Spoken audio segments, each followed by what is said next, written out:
gaining a new political consciousness, becoming politically mature. And as they develop this political maturity, they're able to see the recent trends in these political elections.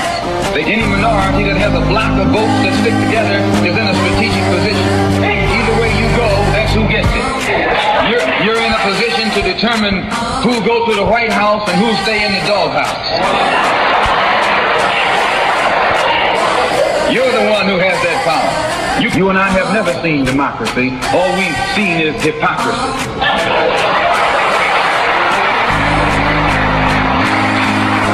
When we open our eyes today and look around America, we see America not through the eyes of someone who has enjoyed the fruits of Americanism. We see America through the eyes of someone who has been the victim of Americanism. We don't see any American dream. We've experienced only the American nightmare. We haven't benefited from America's democracy. We've only suffered from America's hypocrisy. And the generation that's coming up now can see it and are not afraid to say it. And are not afraid to say it. And are not afraid to say it. And are not afraid to say it. And are not afraid to say it. And are not afraid to say it. And are not afraid to say it. And are not afraid to say it. And are not afraid to say it, everyone. Welcome, everyone. This is your regular co-host, Dr. Bob, PhD, filling in the absence of People Before Politics host A.J. Woodson. A.J. is taking a much deserved vacation to see family and friends, and he will be returning back to the studio in a couple of weeks. Everyone, I'm sure you forgive the glitch for a couple of minutes. Unfortunately, I was out of town visiting my son and got caught in traffic trying to come over the Tappan Zee Bridge. So, for one, everyone, since all of you guys can see that I am in the studio by myself, although I often have a very lengthy inner monologue, inner conversation with myself, I don't want to talk by myself on a radio show for any sustained period of time. So anyone who would like to, thank you. I appreciate the encouragement, whoever that was. If you'd like to offer up your comments, questions about the week's events, I'd be happy to engage in a dialogue with you. And first, let me start by giving a shout out to some of our regular viewers. I see Jesse Van Leeuwen, Omi Medina on a check-in. What's up, fellas? Shoot us your questions. Share us your comments about important developments for the week that we can discuss. So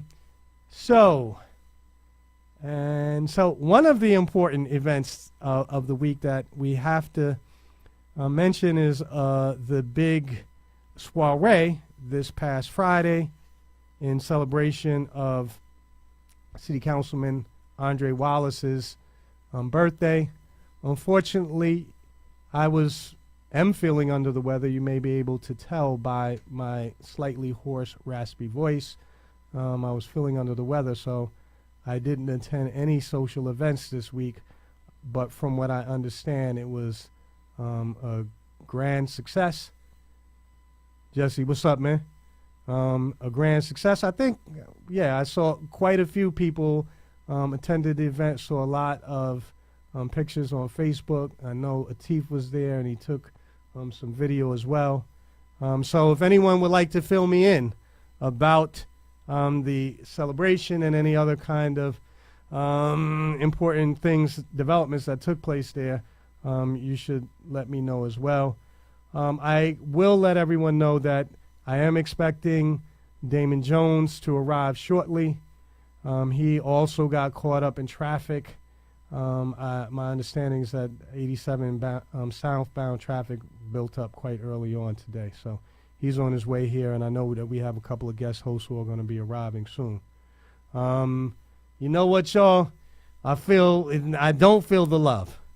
I see Omi's here and Jesse is here. Where are all of our other viewers who ordinarily are peppering us with questions and comments on Facebook? Please Share your questions and comments on Facebook. So, as far as other important events that occurred in the city of Mount Vernon and throughout the county this past week, one of the things that I did notice this week, unfortunately, was a continuing dispute between the Mount Vernon Mayor Richard Thomas and our City Controller Deborah Reynolds over the mayor's contention that Controller Reynolds refused to honor a number of bills, expenses that have been submitted. I am under the impression that they're actually going to be heading to court. Anyone who has more information about this story, please feel free to share your comments online. But my understanding is that they may well be heading to court soon in order to iron out this dispute. Yeah, and what can I say other than I don't think that the city coffers should be used as a checkbook to pay Mayor Thomas's personal legal expenses. And my sense is that some of the bills that he submitted were for precisely that. If anyone has any more details, feel free to share them. I see y'all enjoy seeing me sort of flapping uncomfortably in the wind by myself out here. So, Donna Nolan is on the check-in. Hello, Donna. How are you today? Welcome, welcome. Glad to have you here. Other important events this week. Where are all my AJ? Where are you at? Damon, where are you guys at? Someone help me with other important events. Topics for discussion.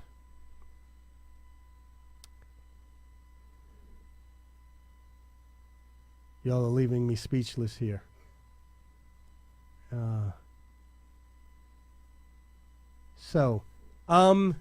Erica, you got an idea for me to talk about? A question, maybe. And no kind of questions at all. I am good, Donna. How are you? I'm good. I had, as I said, I got over a bit of a cold. How do you feel about the people that are coming from Central America in thousands? Oh, yes. An interesting question that was raised by our behind-the-scenes technician. The tremendous amount of press coverage that was garnered this past week by the caravan. Very good, Donna. I'm hanging in there as well, barely, as you can see.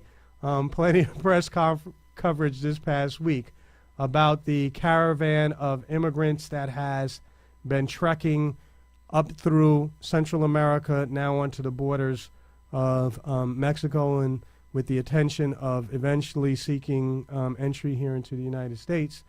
Uncle Frank is in there, in the house. Uncle Frank, what's up, man? Help me out, bro. I'm in here by myself, man. I feel exposed right now.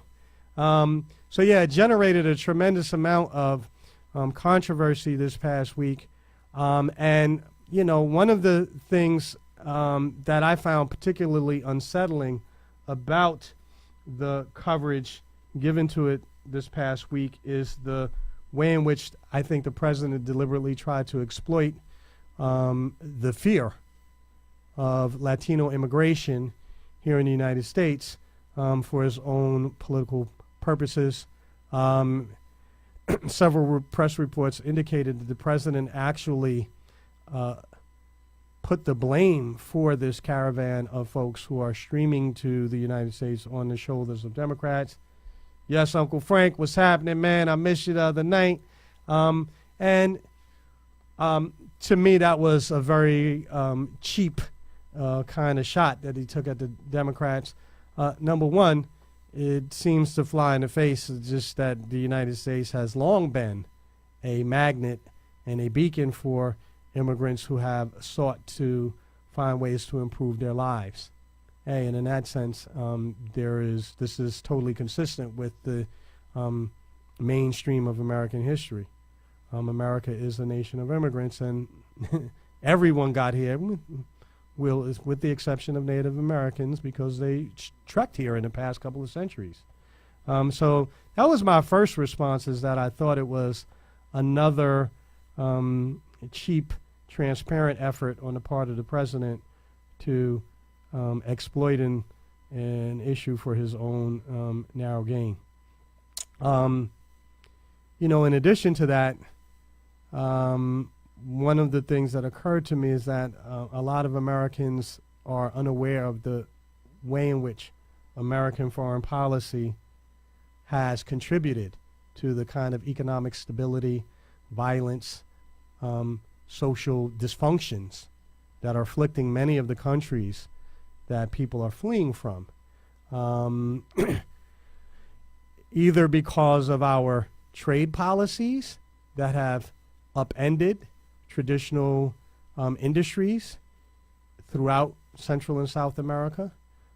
Here I have in mind mainly agriculture, or whether it is the various kind of military alliances that the United States has struck with many regimes from these nations. It has often been for the narrow economic interests of American multinational corporations, or to advance just geostrategic initiatives in opposition to communism. But in either case, whatever the underlying motivation, there is a argument to be made, a very strong argument to be made, that the United States bears a tremendous amount of responsibility for stimulating the kind of immigration that now has so many people up in arms.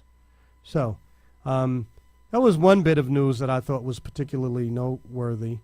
Another piece of news that I thought was reprehensible, and once again speaks to the lack of fitness of President Trump for the high office of the President of the United States, was his the laudatory remarks that he made this past week with respect to the assault that Republican Congressman, I think is Gianforte, his name may have slipped me, an assault that he committed last year against a Guardian reporter. And true to form, the president made a number of remarks that poke fun at, matter of fact, essentially express approval for the congressman's assault on a member of the press. We need only remember all of the controversy that's now going on over the death of Washington columnist, writer Khashoggi, and his apparently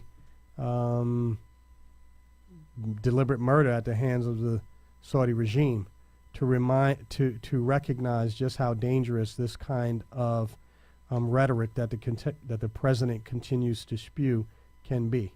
I do have a request here from Donna Nolan, and I'm very pleased to announce that the third annual Michael Nolan basketball tournament is coming up soon, next year, in the opening months of next year. It's going to be held on February 23rd, 2019 at Lincoln High School here in the city of Yonkers. And Miss Nolan is going to make sure that I don't embarrass myself by misspeaking, to provide me some additional details about the cause that the basketball tournament is advancing. So if you could, Donna, please save me here. I need an assist. So those were a couple of pieces of news that really drew my attention this past week. Any other news? Anyone out there? I see I am not nearly as magnetic as AJ or Damon, because I seem to have like 2 viewers now. My viewers, what other comments, issues would you like to discuss from this past week? please drop me a line, everyone, at our Facebook page. And again, I'm expecting Damon and guests to be arriving shortly. So hang in there with me, everyone. What other events? What other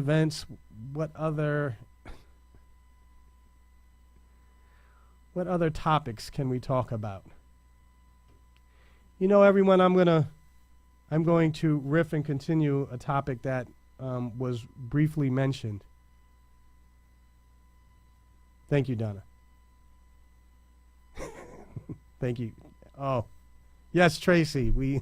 Tracy is on the check-in. So specifically, the Michael Nolan basketball tournament helps to raise funds for kids' scholarship, and the funds are raised in Michael's memory. And so I'd urge everyone to come out and participate. Okay, so I'm doing all right. And so one of the things that I was going to say is that during last week's discussion, everyone, we had in studio, we will be accepting 12 teams. So the Michael Nolan basketball tournament will be hosting up to 12 teams whose members can be 18 years old and up to participate in the tournament. And again, everyone, Donna, do we have some further contact information that anyone who is interested in either attending the game or fielding a team to participate in the tournament can reach you at?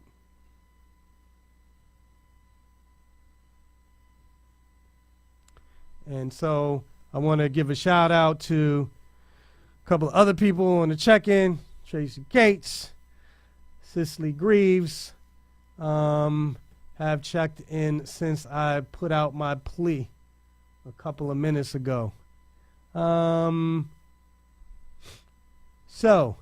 I was going to say, everyone, there was a point that I kind of passed over last week, and many of our audience members, for further information regarding the Michael Nolan Scholarship Fund or the tournament, please visit the website michaelnolanmemorialfund.org. Again, everyone, that's michaelnolanmemorialfund.org, and I think you can see the exact spelling of the web address in the comment section of our Facebook live stream. Oh, yes. So, also, the Black Westchester fundraiser was this past Thursday as well. Unfortunately, everyone, I was feeling so under the weather that I did not personally attend, much to my chagrin. I can't tell you how important it is, in my judgment, for us to give our support to the wonderful people who are looking to staff many of the community organizations like Black Westchester. And so I wasn't there. I did let AJ and Damon know, and they were gracious enough to accept my apologies. From what I understand, having spoken to AJ about it, he was it was a decent turnout. It could have been more, a greater turnout. My sense is that many people, because it was a Thursday night, there were some people who wanted to personally attend but had other commitments that prevented them from doing so, but nevertheless sought to ensure the operations of Black Westchester by promising to make contributions to the fundraiser. So yeah, the fundraiser, but it was a good first start, everyone. This gives me an opportunity to say, y'all, organizations like Black Westchester do not fund themselves, everyone. There are real resources that are required to make a radio station go. Someone's got to pay the electric bills, to turn on the lights, to get the computer working, to pay for the wireless service, the various social media accounts and website accounts. And thanks to contribution of viewers like you, it has made it possible for Black Westchester to continue its mission. Even if you are unable to personally attend the fundraiser this past Thursday, I would let you know that donations will still be accepted, and if you would like to make a contribution of any kind to support the ongoing programming of Black Westchester, I'd urge you to do so. And when Damon arrives in the studio, I'm going to be sure to also post another link. This gives me an opportunity to segue back to the point that was raised in last week's show when we had Charles Stern in to discuss charter schools. And one of the things that Charles pointed out that I thought did not get enough attention was the immense amount of time and energy that went into planning the Imani Charter School in the city of Mount Vernon. And during his comments, Charles said that it took about a year and a half of concerted planning before all of the paperwork, budgets, staffing, curricula, and kind of extracurricular activities were firmly in place, and the charter school could then proceed to get its license. And I thought that was particularly important, everyone, because my sense as an organizer and even as a scholar of the Black liberation movement is too often folks who call themselves leaders in the struggle for Black people think that we can do, this overnight. Rome was not built in a day, neither was Egypt. You take whatever your favorite capital of your ancient civilization, none of them were built in a day, everyone. And we're not going to be able to, and I see I have an affirmation of 18 months. And the reason that I want to point this out to all of our listeners is because I think to one degree or the other, we are all involved in various kinds of civic activities and initiatives in our communities that we believe are critical to the survival and uplift of our communities. And my sense is that sometimes we're not fully aware of the depth of the commitment that it's going to take in order to put an organization on good, solid organizational founding. And so I think that 18-month measuring rod is a very useful one against which to compare other efforts that people are starting in the city of Mount Vernon and across Westchester, as a matter of fact, across the United States, seeking for various solutions to the problems that our communities are facing. And it's not going to be done, everyone, with a one-time demonstration that seeks to highlight some injustice. Instead, if we are going to have a fighting chance at addressing many of the very serious, weighty problems that affect our communities, we've got to be prepared to make an investment for the long haul. Everyone, they're scholars, and I've said this many a time, scholars of social movements distinguish between the mobilizing tradition in the Black community and the organizing tradition. And the mobilizing tradition refers to one strategic approach, which says that the key is to put together these big marches, these one-time affairs, to mobilize. And then, you pack up, you march to Washington, get as many people as you can, and then pack your shit up. And no one knows what to do. There's no follow-up the next day. We've got to make a transition from this kind of mobilizing tradition, which emphasizes the importance of holding one-time demonstrations, and begin to more seriously embrace an organizing tradition that says our ultimate aim has to be to build solid organizations that have a steady stream of revenue, personnel, and plans in order to begin to address the problems that we face. And so those of you who are out there who are doing the work, number one, if you feel in any way dispirited by the seeming lack of excitement on other members of the public for your venture, I'd urge you to stick with it. It's not going to be done overnight. It's going to take at least a year and a half. A, and B, those of you who are thinking about what kind of effort is going to be required in order to mount a successful fight back, is going to take 18 months. On that note, everyone, you can see I'm going to just give a clap, sigh of relief. My man DK is in the house. It's been a minute, DK. Yes, sir. Yes, sir. Give yes, a shout to all the listeners, What's up, man. fam? Good What's to up? have you, brother. I'm back, filling for AJ. Then I have to go back on my sabbatical. Okay. But I'm here this Sunday, and I'll be here next Sunday. I just learned that I have to leave like 3 hours to get here on time.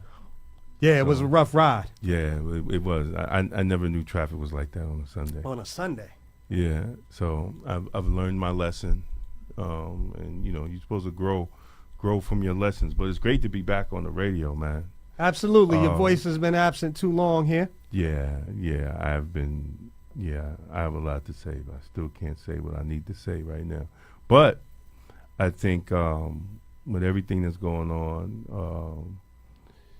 With this midterm election and the recent appointment of Kavanaugh to the Supreme Court, it's telling times, brother. I mean, it's really telling times. Next week we're going to have Minister Hafiz Muhammad. He was supposed to be on today's show, but his schedule got pushed back to talk about the anniversary of the Million Man March, hopefully we'll have, God willing, we'll have Sister Sonia Wiggins Pruitt, who is the national chairman of the National Black Police Association, who has been sending out powerful she just got in as the national chair, and she has been responding to the FOP, Federation of Police. I read I read her letter. Yes. I read about 3 weeks ago. Yes, I had the honor to serve with her on the national board of the National Black Police Association when I was on the national board, and when I was Northeast regional president of the National Black Police Association, and also we were also on the national. I was chairman of the National Membership Committee. For the National Black Police Association, and she was one of the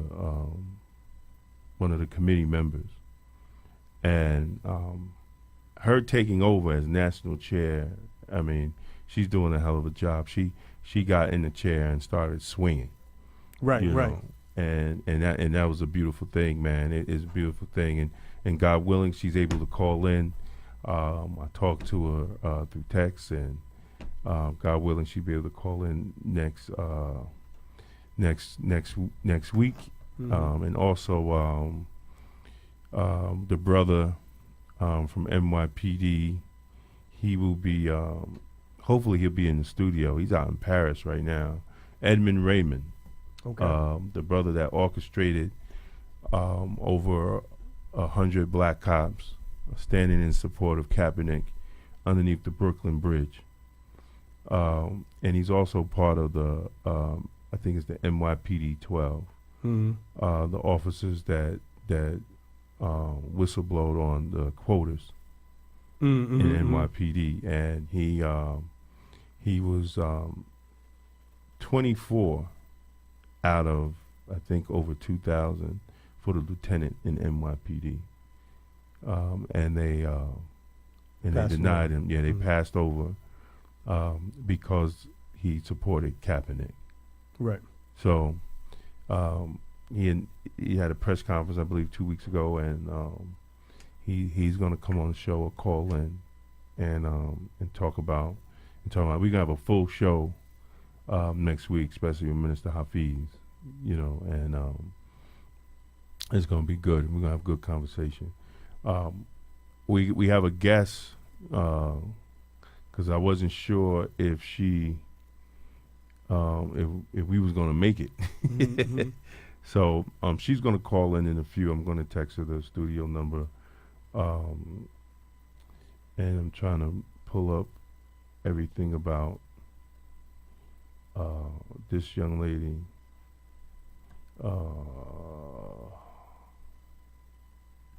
Trying to pull it up so I have it. But trying to pull it up so I have her information so we know what exactly going on. And I think it's a great conversation to have on how incidents happen and how our tax dollars being spent and how we let politics get in the way, and our kids are actually our kids are actually suffering.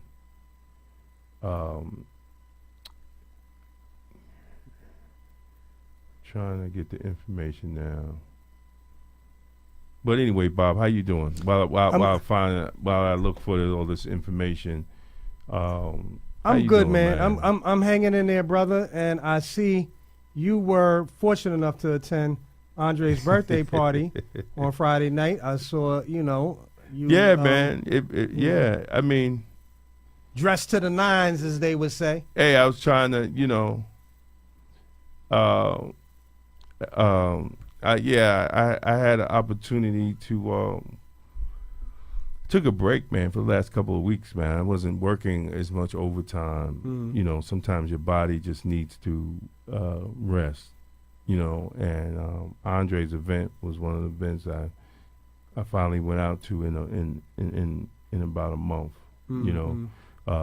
Probably since, I don't know if I went to any events since the fiasco with the cupcake cutie shop, and I was just decided to take a break, take a mental break from a lot of the nonsense. And Andre's party, I think, was one of the first events that I went to, and had a great time, man. It was good to see. It was good to see a lot of people, and congratulate Councilman Wallace, Andre Wallace, for proposing. This one is engagement, right? Can we get it? Yep. Let's get a hand clap. He proposed at his birthday party, and Rocky accept. I didn't think she would say no, but I'm glad she did. I'm glad she did accept. Yes. I'm thrilled that she accepted the challenge. Accepted the challenge, and to be Miss Wallace. And also Andre announced that he is announced his campaign that he's running for mayor. Oh, okay. Yes, he did. He did that. Another noteworthy development. Absolutely, man. I think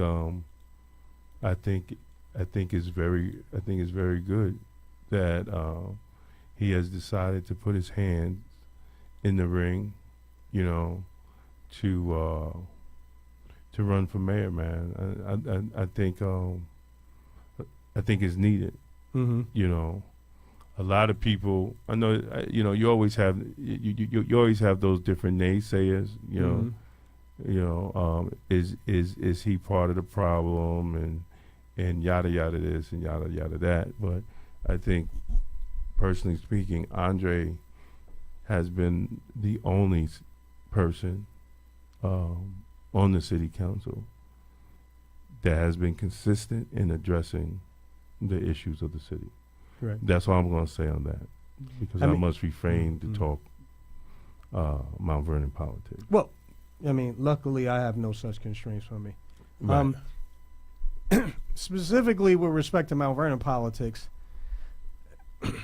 those who would attribute blame for much of the chaos that has gone on in the city government of Mount Vernon for the duration of the Thomas administration, I think really have their heads in the sand. a disturbing pattern that we see on the part of citizens here in the United States is a willingness to turn a blind eye to the misfeasance and wrongdoing of our elected officials. I have had conversations with good friends, dear friends, in the city of Mount Vernon about some of the problems and the corruption, and have often been told that, you know what, cuffing is stealing, corruption is a part of the game, and there's nothing that we can do about it. And we in the black community and Latino communities and poor communities cannot afford this attitude of apathy and indifference Exactly. in the face of misuse of the precious resources that our government raises in the form of taxes. So I'm in full agreement with you. I think that the substance of the arguments that, or the substance of the criticism that have been made against Mayor Thomas's administration from both his colleagues in city government and those outside of city government has largely been spot on. And that in very few instances has further investigation suggested that many of the issues that we have raised about residency and, you know, the full gamut, the issues that Andre has raised about all kind of misdealing and corruption, unfortunately, it's real. These are real issues, and no one is making anything up. And, you know, it reminds me of a well-known, adage from Frederick Douglass. I'm going to see if I could paraphrase it, even though it's well-known, I've forgotten it. And it's something like, those who want change without struggle want, it's like wanting rain without the thunderstorm. Exactly. The clap of the thunderstorm. And as many of you know, Douglass concludes his remarks by saying, power concedes nothing without demands. Exactly. And too often we have a kind of wishful thinking on the part of Americans all across the United States, including in the city of Mount Vernon, that things are going to get better if we just ignore all of the bad that's right in front of our faces. And that's not how it works, y'all. We have to be courageous. We have to muster up the moral courage to call a spade a spade. Exactly. And when people are full of shit, they full of shit. they full of shit. Exactly. Exactly. That, you know, I don't mean to cut you off, but Lyndon Williams had put up a post. County legislator Lyndon Williams had put up a post. And he was speaking on the bickering between back and forth with, you know, I guess, city officials or whatever. So I said, Lyndon, you know, we have to address the truth. Right. You know, I mean, every elected official that represents city or wherever you're at, you have to address the truth. If you see nonsense, then you need to use your bully pulpit as a representative of that district, you know, whether you're county, state, or federal, you know, to address the issue. Right. You know, so when someone had the nerve to put on the post that Lyndon Williams was talking to me when he was speaking that, so I had to make it plain, and I'll say it here. If anything that I said is not the truth, then show me my error. Right? Show me my error. But we cannot, as you said, we cannot sit and have our eyes wide shut to ignorance and buffoonery as a people. Right. And not call it for what it is. And I tell people straight up, we could disagree, right? And if I'm in error, right, I will correct my error. But show me where I'm in error, right? Show me where my facts are wrong. You know, that's why we get here and we say things for Black Westchester. If you think that we are not telling the truth, then sue us. Sue us. And let's go in front of the justice system and put all the stuff out on the table. Now, when black cities, Mm-hmm. and I'm not even speaking any city in particular, just black right? cities, period. Just black cities, period. And when you have in black cities that there are lack of economic development, school systems are wanting in funding and overcrowded, and when you have the income of people even below poverty level, above poverty level, or just making it, you know, they need to have something in the government that says that, you know, if they say you're poor or below, they should need another box, say just making it. Right. Right? But when you have that in black communities, Malcolm said it best. When you have a poor educational system, you're going to get a poor paying job. Right. And if you have a poor paying job, you're going to live in a poor neighborhood. Right? Mm-hmm. And if you have, and you're living in a poor neighborhood, you're going to get what? Poor services. Right? So how do we break that cycle? Right? How do we break that cycle? And when you're in Westchester and then you are in one of those communities, right? And you don't see a problem, right? A pastor said to me, well, I've been living here 30 years. I said, well, you should be ashamed of yourself because you haven't fixed the problem. Because you remain silent for all right. this time. You've been here 30 years and you don't see nothing's wrong. Right. While everybody else sees something wrong. So let's not but then nobody wants to talk about it. And then you got people talking about, well, you know what, Black Westchester don't have no credibility, right? Female person. Mm-hmm. Black Westchester don't have no credibility. Well, then you have no credibility because you haven't stopped the nonsense that's going on in your city government.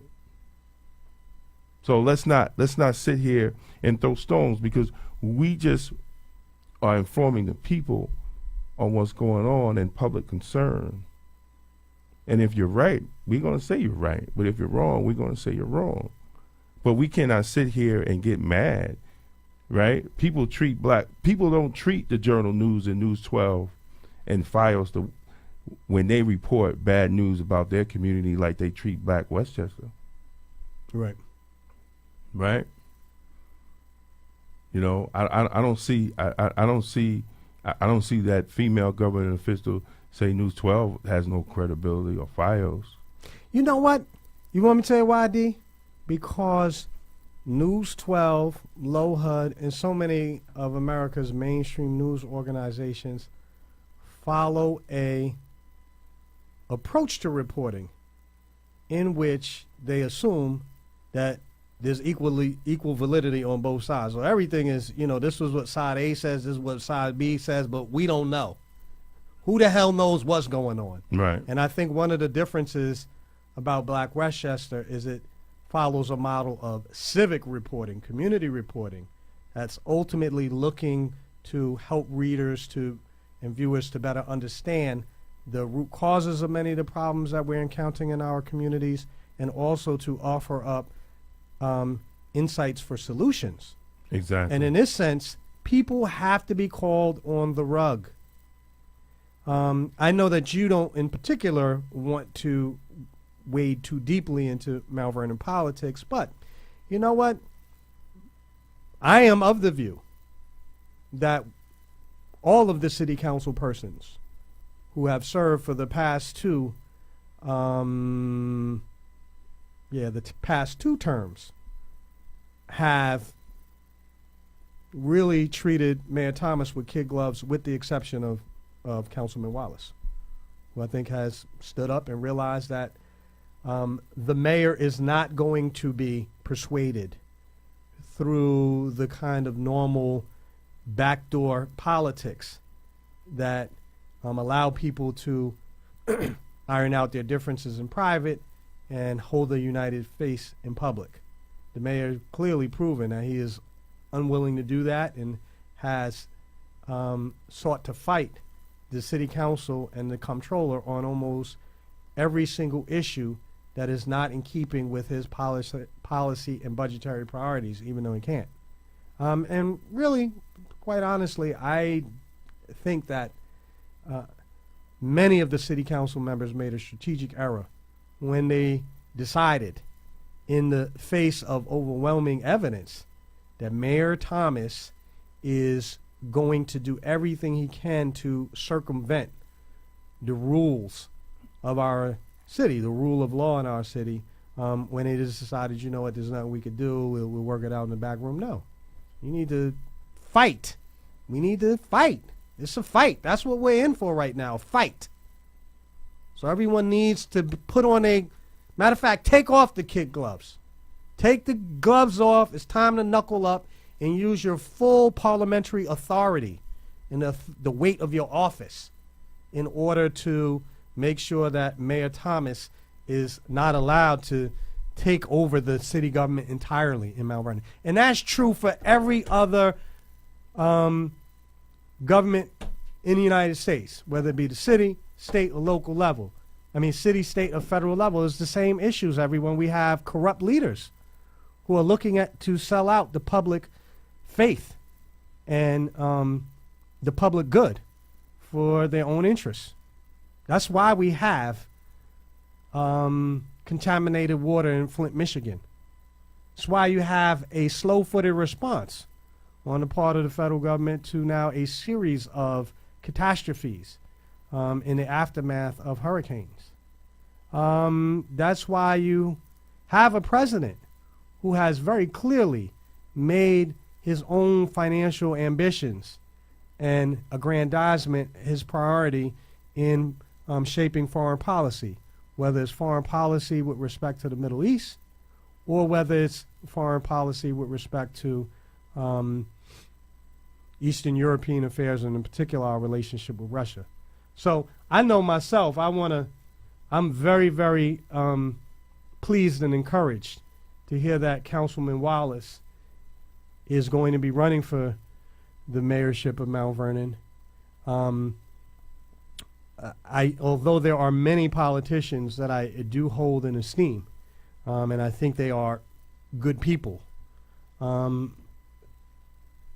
thus far many of them have proven that they are unwilling to really wage a fight for the good of the people.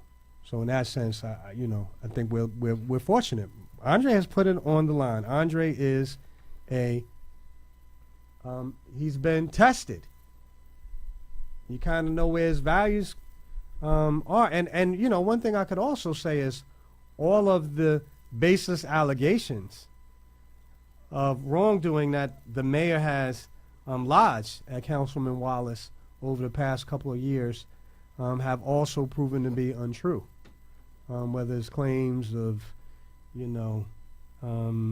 not completing the contract for the Fire Emergency Command Center properly or shorting people of wages, all of those allegations have been investigated. They've proven baseless, and it suggests that Andre's motivations may be much purer than people actually would have liked to believe early on. I know I had many friends who thought that there was something amiss with the contract that Andre got from the fire station, only to find out, you want me to tell you what? Department of Labor, federal government did a review, the courts did a review. The allegations of Joe Spezio and Mayor Thomas were proved to be nothing but blatant lies. Exactly. And you know what? And I'm also going to say this. I was very pleased. Well, let me step back. I was very disappointed that none of the local officials outside of the city used the stature of their office to weigh in on some of these controversies and offer up an authoritative assessment of the rights and responsibilities of the various branches of the government. And in that regard, they actually allowed Mayor Thomas, to continue to promote what was essentially a pack full of lies. And a lot of the confusion and dispiritment that many people in the city of Mount Vernon are feeling today might have been avoided if people would have come out earlier on and used their public platform to correct the record when the mayor misspoke and deliberately distorted. Exactly, and that was my point. Right, and you want me to tell what? And one person who did do that, George Latimer did it. Eventually, the county executive, sort of peeled back. And that was my point, because I did bring up Memorial Field on Lyndon's post, because he pushed back against the lie, and kudos to George for doing that. That's what people need to see, because people are confused, and I think all levels of government that represent a district that does not bring truth to falsehood is doing a disservice to their district. Whether I have a good relationship with the elected official or not. I mean, if you do not use your bully pulpit of your elected official to keep the people informed and address falsehood with truth, you're doing your district and your electorate a disservice. And the same goes to the pastors. If you do not use your pulpit to address the falsehood that is represented in the house of Caesar, you are doing your congregation a disservice, and you're slapping the face of preachers that came before you that have given their lives speaking truth to power and empowering the people. I say that because I've never seen so many pastors scared of the devil because they're afraid to call it what it is. It saddens me that we as black people are in this state in 2018 that we don't stand up and be men. That's why I was hoping Minister Hafiz was on here today, because this is the anniversary of the Million Man March, right? 23 years ago. And everything that we said we was going to do 23 years, and it's not, and you know what, and it's not even about what faith you are, right? If you're a man, goddammit, it doesn't matter, right? A man's going to be a man, right? A man is going to stand up for his community, well, allegedly, right? So the question is, are you a man or are you a mouse? See, because a man would not allow women in his community to be disrespected. Real men wouldn't allow that. Right? Real men wouldn't allow elderly people to be retaliated against, or real men wouldn't allow that. Right? So where are the men? Right? The question is, where are the men? Right? Real men wouldn't allow women to be abused on their jobs and don't step up and address the issue. Real men don't do that. What we see now is other than real men, right? In slavery times, they called them niggers. That's when in slavery time they called them. They called them niggers because niggas don't want to fight. Niggas don't want any problems. They just want things to be quiet and just go about their way, the usual way of the norm. Right? And I'm not saying it in a derogatory word. I'm saying it in a scientific, because a nigger was a man broken down. And that's what they did in slavery times. They broke the man down. They broke that king down, that prince that came over for Africa, that tribal leader. They broke him down and created a nigger, a man that doesn't want to fight, that doesn't want to fight for his family, doesn't want to fight for his village and his community, that just want to go along to get along, just to have something to be close to the master. See, and that's what we have today. That's what we have today. Because with everything that's going on in our communities, where the hell are the goddamn men? When we worried about a job and overtime and promotions and all that, and we let our communities go to hell? No wonder the white man don't respect us. No wonder they don't respect us. They don't have to, because we don't respect ourselves. Dr. Bob. I mean, I concur with you fully, D. We have neglected our responsibility for our communities, and I don't think there's ever any way we're going to fully come to terms with the root cause of our cowardice, unless we're willing to acknowledge that too often we're putting money as the ultimate measure of success and of worth. And therefore, many of us think that money is not just the primary value, it's the only value. Right. All anyone wants to do is to do what's required to get along so they can earn their paycheck. Exactly. And you know what? Nike hit it kind of on the point. It hit it on the mark in this advertising campaign with Colin Kaepernick, where it said you gotta be willing to put everything on the line. Exactly. You gotta be willing to put it all on the line, y'all.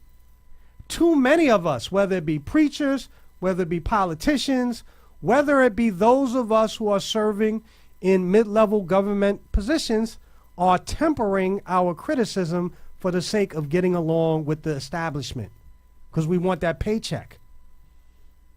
Our silence is bought and paid for. And there's going to have to be something that is more dear to us than money. Exactly. If we're going to see a change. Exactly.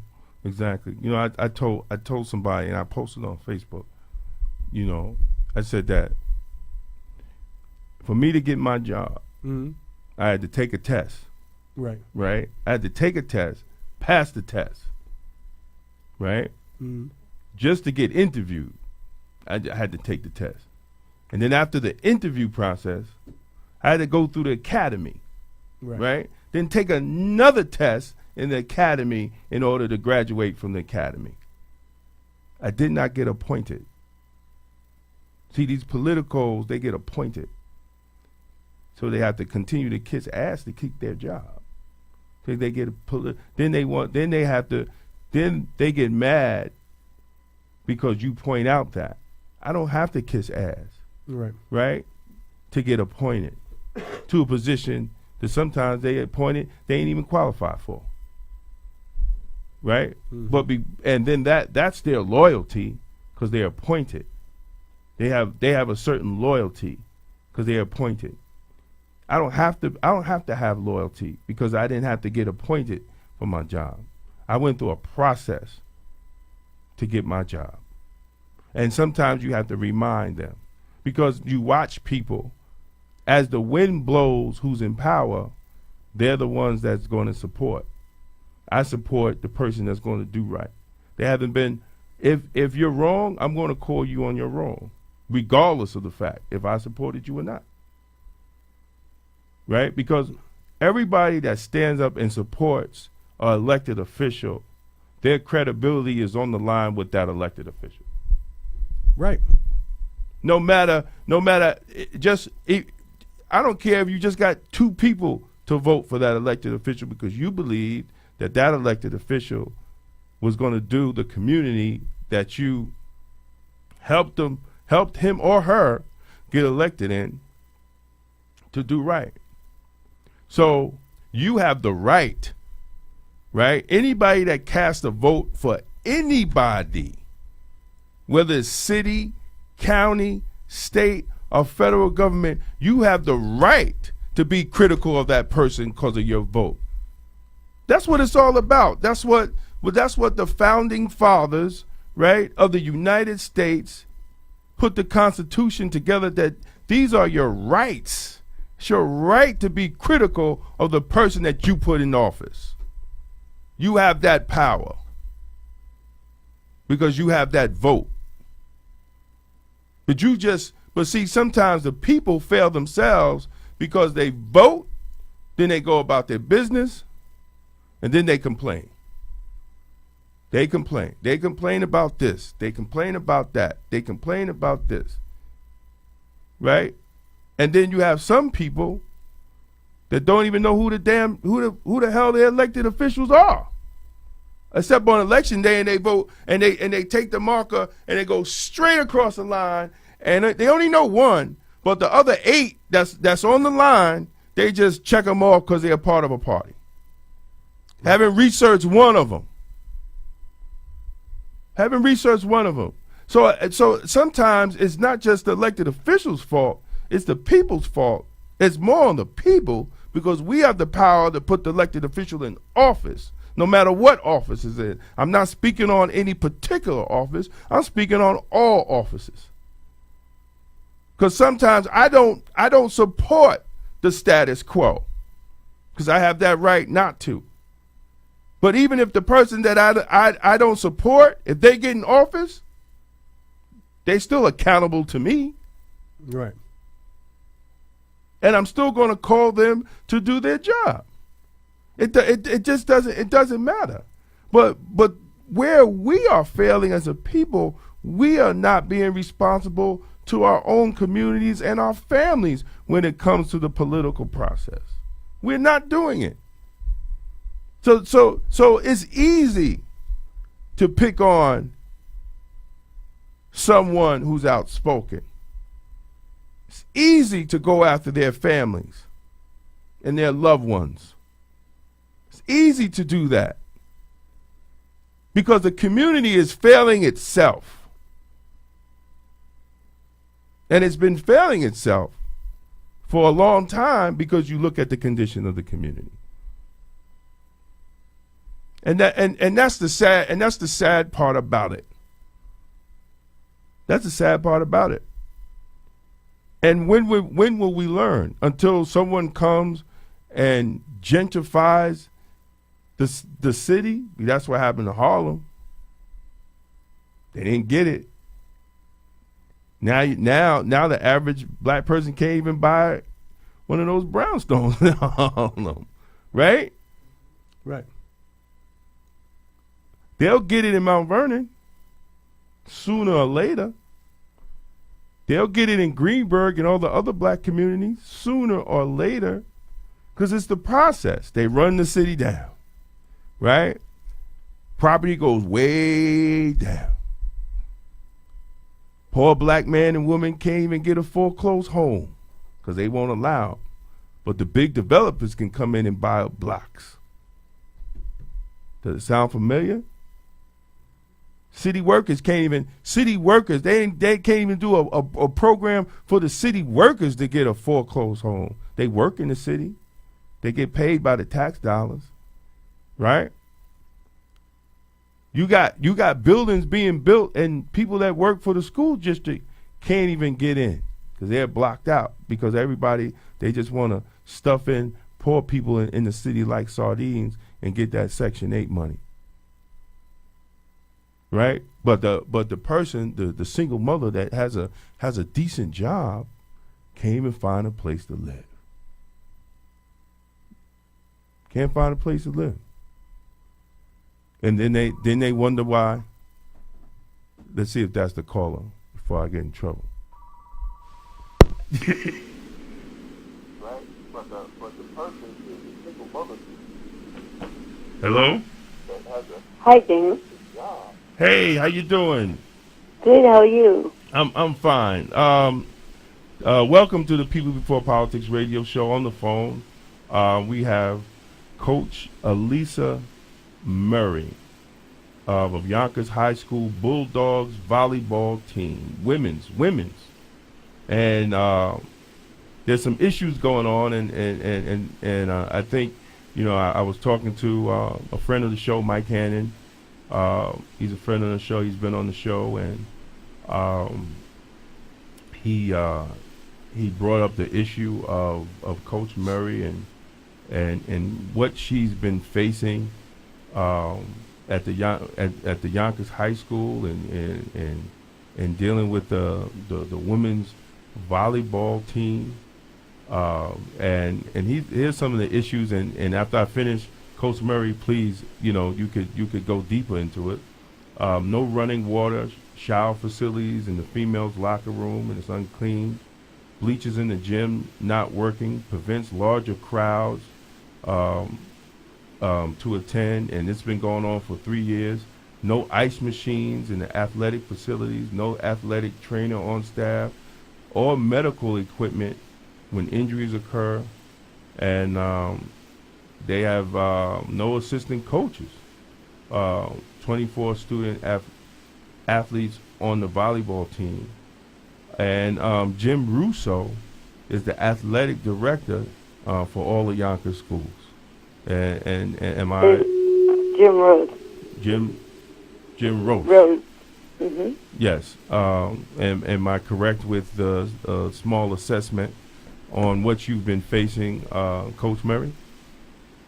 Yes, the Yonkers public schools are struggling athletically, especially the female sports. We do not have any modified teams, no JV teams, except for football. And so it's really difficult for the students to even make a team sometimes until you're a junior or senior. And there are no running showers or anything like that. There's no ice machine in our facility. Yeah, the things you said were true. Wow. And what have you done, Coach Murray, to try to address these issues? Well, I've done what I can. We as a team do fundraise, but we can't fundraise but so much. I have talked to the athletic directors and the offices, and you know the answer is usually there's not money in the budget for those things. So Yonkers public schools in general struggle athletically, even though we have the type of students that are very capable athletically. We just don't have anything for them. We don't have enough for them. Wow. Coach, yes. Coach, how are you? This is Dr. Bob. Welcome to the show. Hi, Dr. Bob. When you mentioned the disparity in funding for the women's athletic program in the Yonkers public school system, it raised for me the question as to whether or not this has in fact been ruled illegal and unlawful. My understanding, Title IX, as I'm sure you know, of our federal law requires essentially equality of treatment between men and women. And my understanding is that one of the first areas that they took this on was in the area of sports and athletics, and that there have been court rulings recently that have required equalization of funding and support for male and female athletic teams. So it sounds to me like you're telling us that the City of Yonkers Board of Education and even the athletic program is essentially starving the female team of funds that are made readily available to the male teams. Is that correct? In a sense, but not entirely. The way they can get around that for a sport like volleyball is there is no male volleyball team. Oh, okay. Mm-hmm.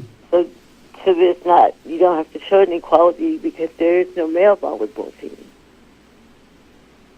Let me ask you a question. Is the male locker room, do they have running water and the necessities, for the male athletes to take a shower and freshen up and? No. Oh, they don't have it either? No, they don't have it either. Jesus Christ. So all the athletes are treated equally shabby. Pretty much. Pretty much. Well, Coach, let me ask you a question. What do you think is the impact of the failure of the city of Yonkers to put together effective athletic programs for female students in particular? To be honest, I know many female athletes in the past. I know me as well.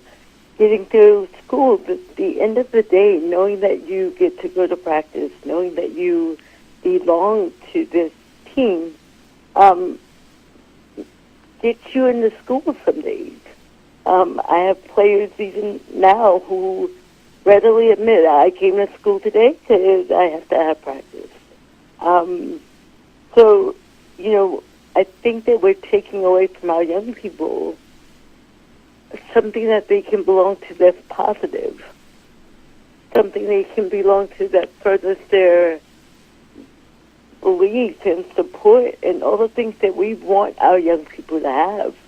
And if you belong to a family of means, you can pay to play volleyball. You can pay $5,000, $6,000, $7,000 to belong to a volleyball club. But a lot of our players in Yonkers, that's not an option for them. So even though they have the talent, they're not going to get anywhere. They're not going to get scouted. None of that is going to happen for them. Right. Your comment reminded me of I'm going to mention a little behind the scenes stuff.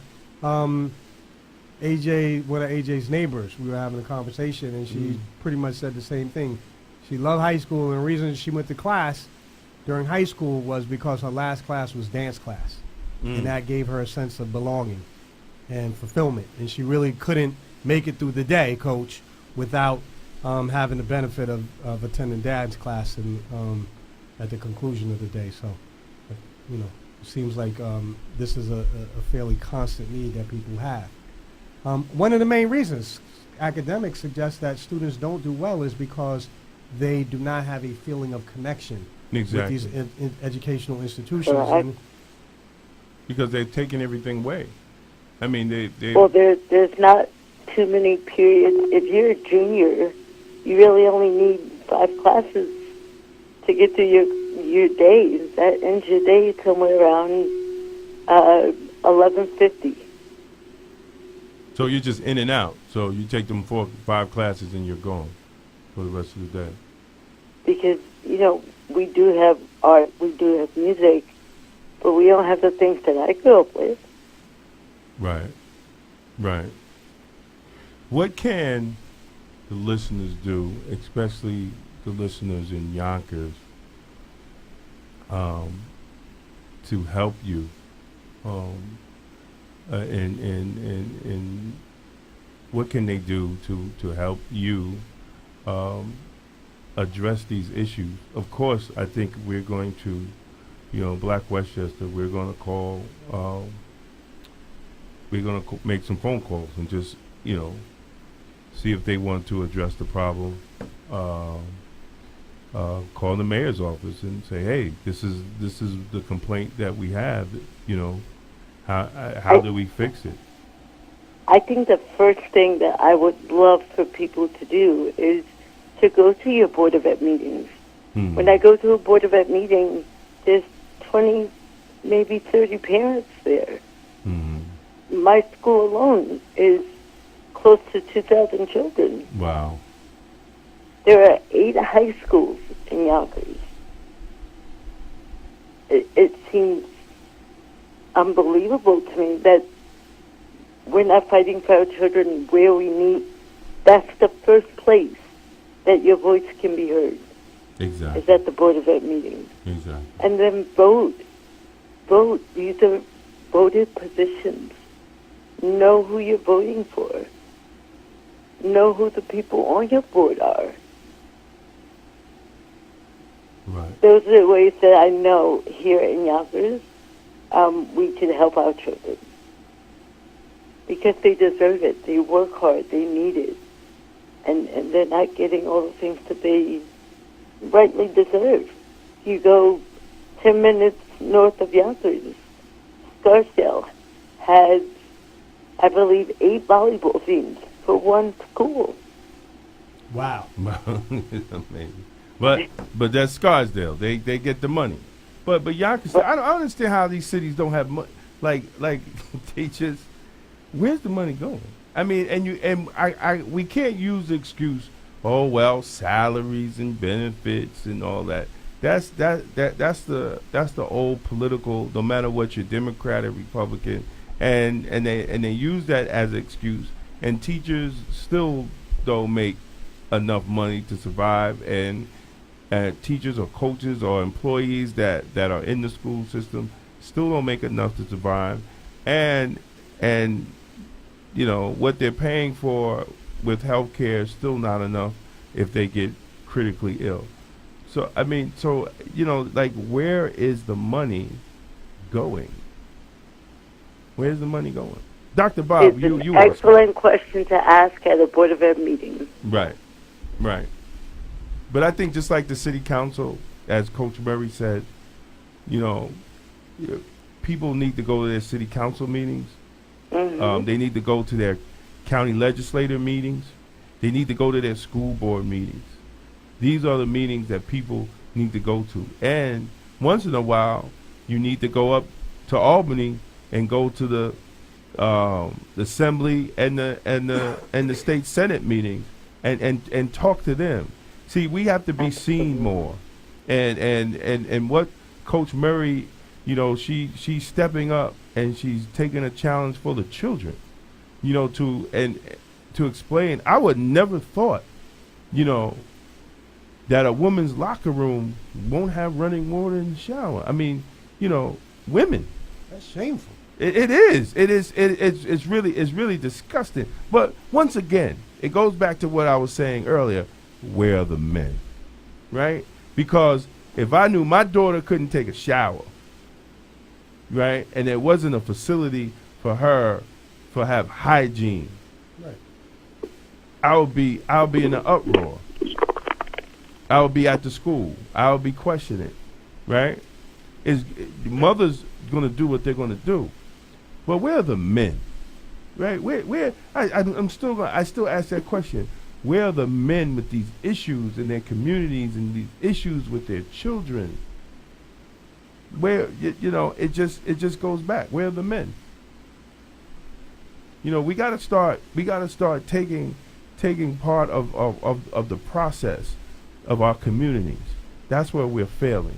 Stop pointing at some of these con men politicians that wanna stroke your ego with free stuff to get your vote. And lull you to sleep. Right. And then when they catch you sleeping, you like, oh, why you did that to me? Why you did me like That's that? right. That's right. Because the same as the Board of Ed, I think, you know, the people in the Yonkers Board of Ed, they have to run for election. Am I correct, Ms. Coach Murray? I believe they do, yes. Yeah. So, I mean, why are they getting reelected? You think I'm going to elect you and you can't even get my daughter some showers after she played volleyball? Or my son, if the locker rooms is that, you think I'm going to vote you in? But it's just the lack of information, you know. And I applaud Coach Murray for coming out, because I would never thought, and I wish I would have known before, because Mayor Spano was on the show a couple of weeks ago, wasn't he? Yes, he was. Yeah. We would have had something for him.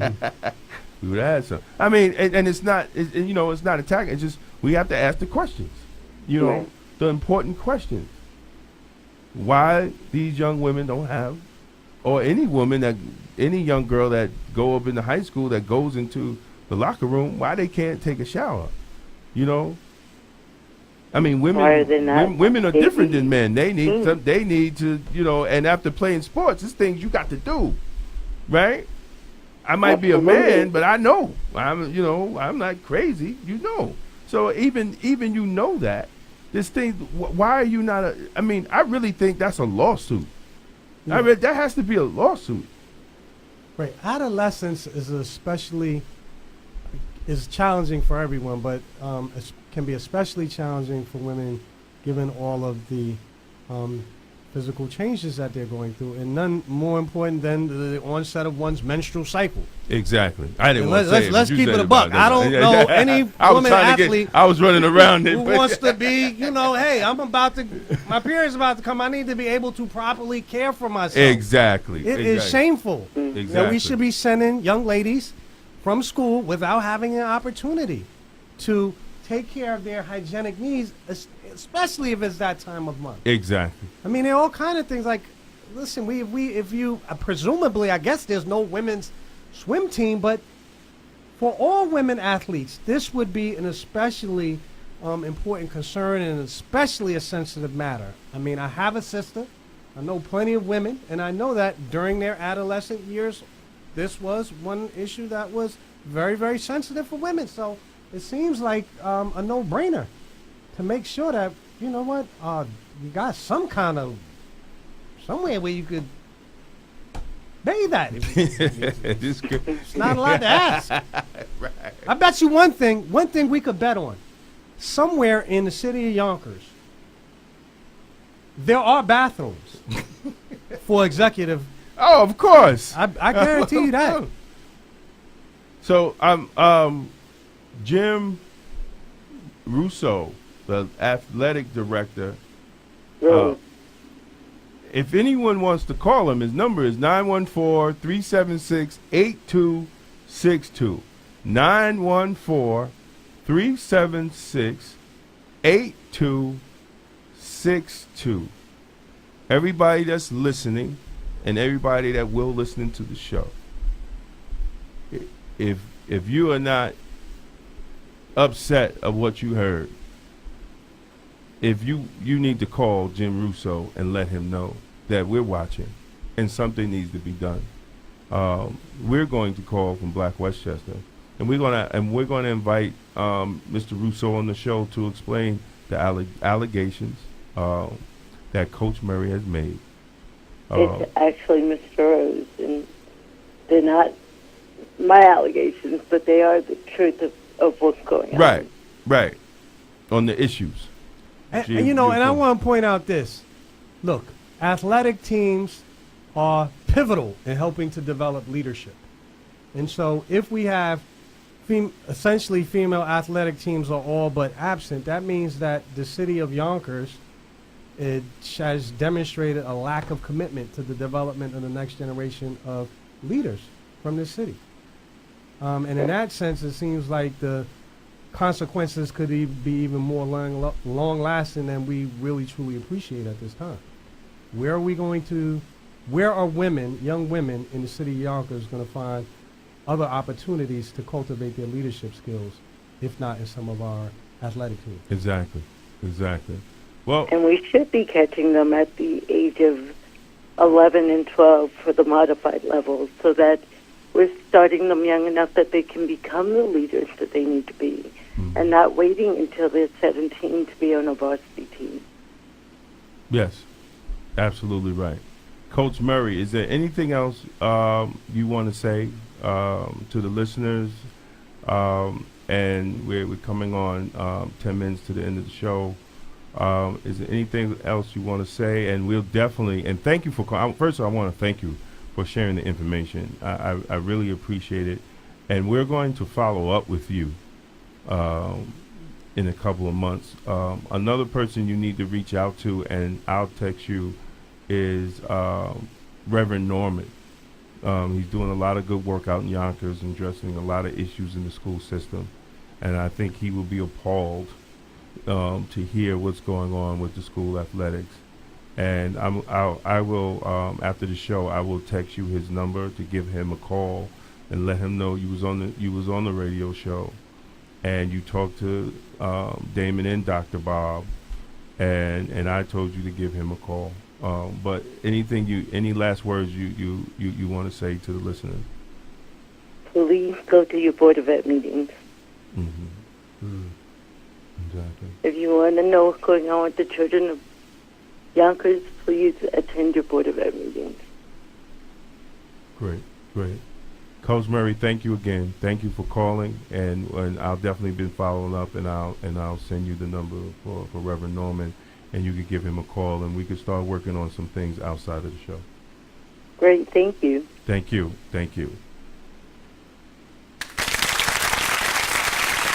I want to read some of the shout-outs for all the people. You got Jesse Van Loo. He says, hey, Dr. Bob. Donna Nolan says hello. You got Frank Trulio. Uncle Frank's in the house. Dollar Nolan says, hey, Dr. Bob, could you mention the third annual Michael? Hello? Hello. Yes, I was calling in reference to the Coach Murray's conversation. Yes, you got 2 minutes. Okay. Can you First of all, can you turn down your radio in the background? Yeah, can you turn down whatever you're listening to in the background and state your name and where you're from? not a problem. My name is Mark Ross. I'm from Yonkers. Oh. How are you doing? How you doing? How are you doing? First and foremost, I did speak to the gentleman you need to speak to. His name is Jim Rose. Okay. Thank you. There's a systematic issue going on with Yonkers within the athletic department. First of all, the budgeting, after speaking with him, the budgeting for Yonkers School District, the athletic department is like 4%, less than 4%. Normally, every other district gets 1 to 3%. There's issuing with the busing. There's no coordination between the athletic directors and the coaching. It's a problem. Thank you. It's a real problem, and I really don't think the athletic director or the rest of the people really care. So, what is the Board of Education saying? That part I haven't asked. The conversation's going up to I've already called up to the superintendent because the basic issue was, fundamental issue was there was a lack of ice within the school district. The students didn't have ice. And to this day, I still don't know if the other district schools do. Lincoln and Yonkers have ice, but the other schools I can't answer. Okay. A lack of ice in the cafeteria, you mean? No, lack of ice for the student athletes. There was a student that got injured in a volleyball game, and she got her ankle twisted. There was no ice. So is there ice in the school? I can't. There's ice in the school, but there's no lack of getting the ice. The coaches don't have. That's crazy. It's how a real story. How do you have ice in the school and you can't get ice for the team? I got a better one for you with the athletic department. There was they have a soccer tournament every year, all the Yonkers schools, and they have all the schools come together for this soccer tournament. Don't you know the soccer field was overbooked, so it was canceled. Wow. Sir, can I ask a question? How are you privy to the insights? That's what I was going to say. What's going? How you know that? We thought we was on the beat. Apparently, we got to send an application to you. How you come down next week? There's a lot of things that are going on. I mean, it's a real issue. I mean, to answer that question is longer than just a couple of couple of questions. Right. Mr. Damon Jones knows me from back in the day at Woodland. Yes.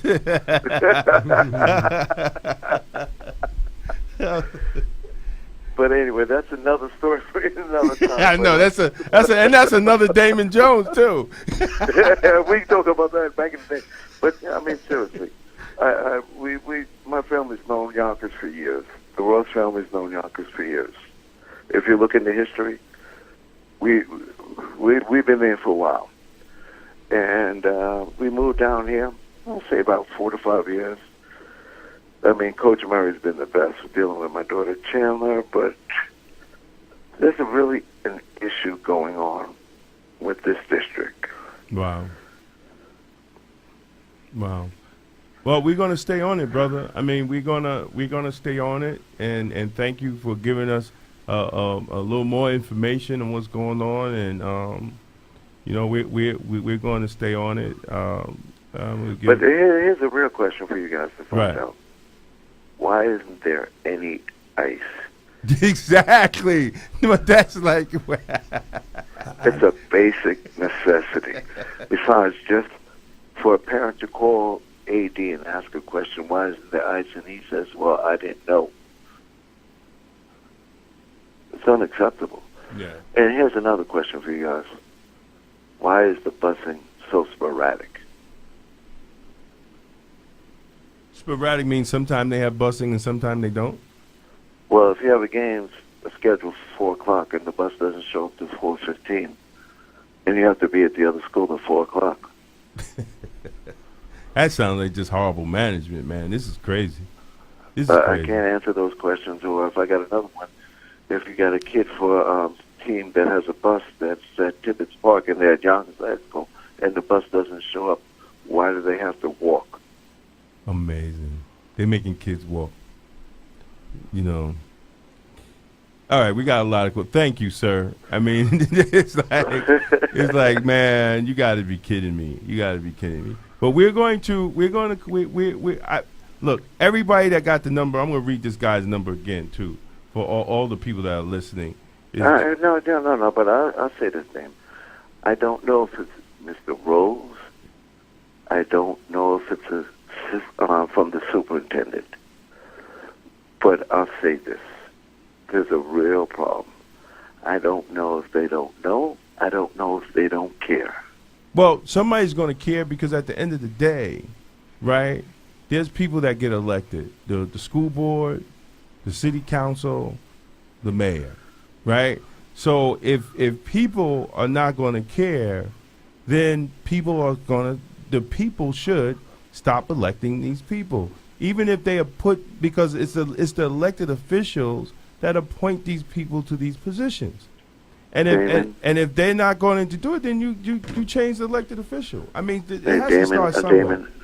I put it this way. Can't say it too much more other than say this. There's people that are elected officials whose kids play these sports, not just volleyball, but other sports. Right. There's a lot of issues going on, and I really don't think they care. Well, then the people have to care. Somebody. I don't think they know. Right. Well, yeah. That's the first thing is informing the people and getting the budget restraints, the busing. It's an issue. Yeah. And it won't become an issue until, unfortunately, someone gets hurt. Exactly. Well, we got to go. We got to close out. We got to read. But thank you, brother, for calling in, man. And we're going to follow up. We're going to follow up with this in a couple of weeks. Thank you again for calling in for the information. And people need to call the athletic direction and find out. His number is 914-376-8262. And if you get nothing from them, then call City Hall and talk to the mayor. I mean, because this is ridiculous. To have children go through this, is ridiculous. But thank you for calling, man. We're going to get ready to close out. We're going to read out some of the comments on Facebook. But have a good night. Thank you, man. Thank you very much for a forum on this, and have a good night. Hey, thank you, man. I appreciate you. All right, bye-bye. You got it. You got D. Wilson. She's in the check-in. Najee English. I got to go back up to Donna because Donna Nolan, where you at, Donna? She said she's having it's a basketball tournament coming up on February 23rd, 2019 at Lincoln High School in Yonkers. Donna, if you're still watching, if you're listening, definitely we're gonna have you. I think AJ was saying you were supposed to come on the show. Hopefully we'll have you before next February to come on the show and talk about your tournament and give the information where people can donate money and participate. I think that would be a beautiful thing. She posted it up. For information, please visit Facebook, the Michael Nolan Scholarship Fund fundraiser. Michael Nolan. It's a Michael Nolan Memorial Fund. Michael Nolan Memorial Fund.org. You could go there, but we're definitely gonna have Donna on the show, man. Love Donna to death. Love she's a great supporter. You got the Future Society, D. Wilson, Darryl Miller, Montika Jones, Montumbo Muhammad, Glenn Butler, Charles Khalil. Trying to read everybody. Jamie Melendez. Yep. Andre Wallace. Congratulations, Andre Wallace. Once again. Wally Evans. Louis Sonny Williams. Sean Patterson Howard. Jerome Rice. What's up, Jerome? Jonah May. Rentless Aaron. Oh, that's you, Bob. No, that's oh. Well, thanks, everyone. Time's up. Anything you guys say? We out, Bob. All right, no. I'm sorry. I'm just trying. Listen, y'all, I appreciate your forbearance with me this week. We missed AJ already. Yes. See you in a couple of weeks, brother, and I'll see everyone next week. Minister, student minister representing Mosque Number 7, the Honorable Minister Louis Farrakhan. Student minister Hafiz Muhammad will be on the show. And we're going to have, from the National Black Police Association, is going to be calling in the chair's sister, Sonia Wiggins Pruitt, right? And who else did I say? We got a couple other people calling in. But they're going to be calling next week. We're going to talk about the importance of the Million Man March. We're going to talk about the importance of black officers standing up and not punking out. Peace. 22 million black victims of Americanism are waking up, and they're gaining a new political consciousness, becoming politically mature.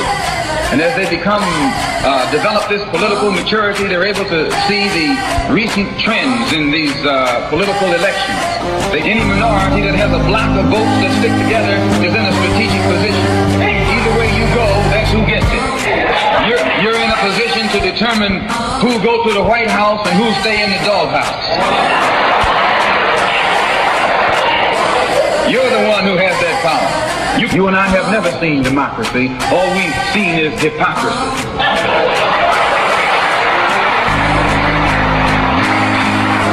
When we open our eyes today and look around America, we see America not through the eyes of someone who has enjoyed the fruits of Americanism.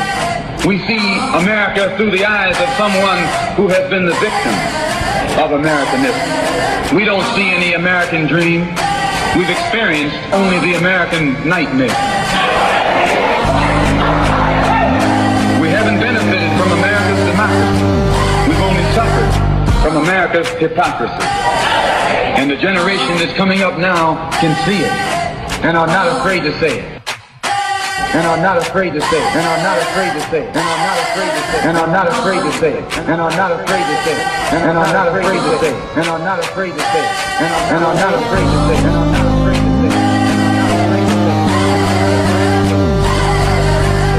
And are not afraid to say it.